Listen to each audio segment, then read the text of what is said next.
This is your letter writing orientation, and as we know that letter writing is the first task of the IELTS general training writing test. You get two tasks. The first one is the letter and the second one is the essay. So this is the first task. It is worth 33% of your writing score. Okay, so the total writing test is for 9 bands like all other parts of the test, and in this case the letter will be for 3 bands and the essay will be for 6. So we are doing this bit, the 33%. So you're writing your letter for 3 bands. You're given 20 minutes to write the letter and 40 for the essay, which we will discuss later. So 20 minutes will be given for 33% of your writing score. You are required to write a minimum of 150 words. You cannot fall below this limit, otherwise your marks will be automatically cut. You can stay between 160 and 180. You can go beyond 150, but please don't fall below this limit. Your relationship with the addressee should decide the tone of the letter. Who is the person you are writing the letter to? Is it your boss? Is it your friend? Is it your parent? Or is it a colleague? Or is it a complete stranger like the editor of a newspaper? So your relationship with the addressee will decide the tone of the letter. So accordingly, you may be asked to write any one of the following letters: formal letters, semi-formal letters, or informal letters. Formal letters will be written to people you may not be acquainted with.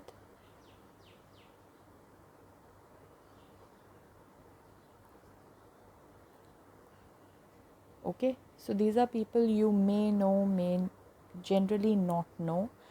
They can be people like your local counselor, an editor of newspaper, you're applying for a job, things like that.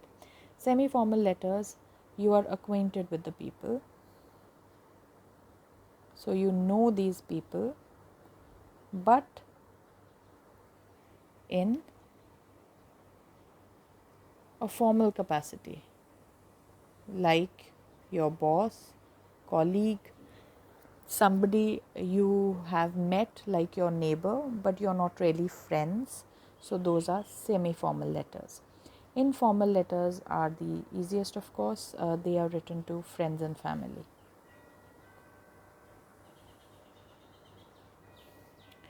So all points asked in the question must be covered.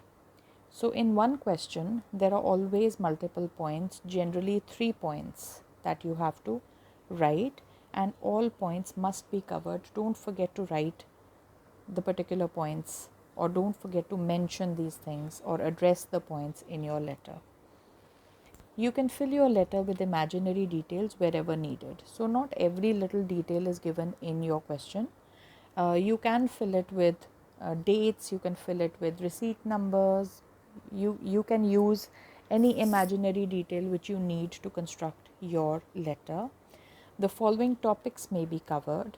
You can get letters where you're complaining to someone, or you're inviting someone, or an application or a request has to be written, or you can give explanation for your absence. You can make arrangements for a future program. You can write a letter of apology if you think you've been wrong. Okay, and you can write informative letters where you are giving the information to somebody else. Okay, so these are the type of letters that you may be asked to write, any one of these. Another thing which is different here is you only need to write the body of the letter. You don't need to write the address of the addressee and all of that like we do normally. You only need to write the body of the letter. So you always begin your formal letters with dear sir or madam, comma, and then you begin. And if it is a semi-formal letter, you start with dear Mr. and you give their last name. For example, dear Mr. Adams or dear Miss Gill. Okay. If it is an informal letter, you always start with dear and first name or relation, such as dear dad. So dad is the relation, dear dad, dear mom, dear Sarah, first name. Then the 14th point is that it is advisable to divide your letter into at least 3 paragraphs. Paragraph 1 is always an introduction where you introduce yourself and you tell the other person why you're writing this letter. This is for formal and semi-formal letters. In informal letters, the paragraph can be used to exchange greetings like hello, how are you, I hope you're doing well, things like that.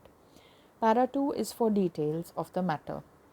Whatever details you have been asked to supply in the question, or whatever points you have to uh, questions you are supposed to ask, information you're supposed to get, or whatever the question says you should do in paragraph number 2. For example, if it's a letter of complaint, why are you complaining? All the details will be given there. If it is a letter for seeking information, then you will ask all your questions in para 2. If it is a letter for let's say making arrangements, then you will give all your requirements to the hotel or the restaurant for booking in paragraph 2. So this is the details paragraph. Paragraph 3 is what action do you expect the other person to take? Now you've introduced yourself, you've given them the details, but what do you want this other person to do? So what action do you want them to take should come in paragraph 3. Okay. Then you just sign off. So you sign off your formal and semi-formal letters with yours faithfully or yours sincerely, and give your full name. Okay. And please note, in the yours there is no apostrophe s. It's yours faithfully without an apostrophe, or yours sincerely without apostrophe. Then you can sign off your informal letters with your loving son and give your first name only, because this is very personal. Or you can say your friend, once again, sorry, not full, your first name only. Okay, so first name only. These are the following points you're going to be marked for. Task achievement. Task achievement or task completion means that all the points, all the small questions have been answered.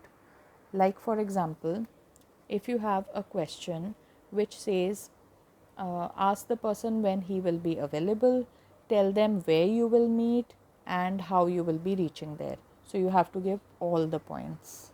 Okay, you cannot miss even one of them. So you have separate marks for that called TA, that is task achievement. Second thing is coherence and cohesion. How well put is your letter? Is it very logically written, or is it haphazard? You're giving different types of information everywhere.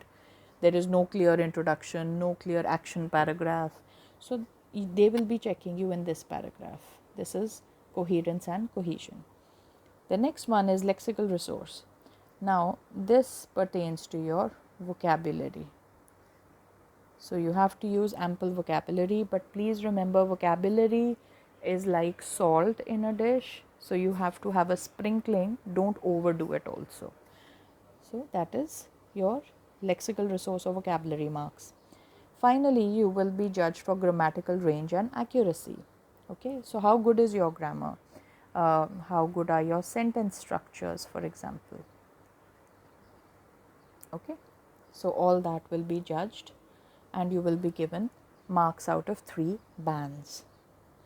Now, I think you are ready to do your letter.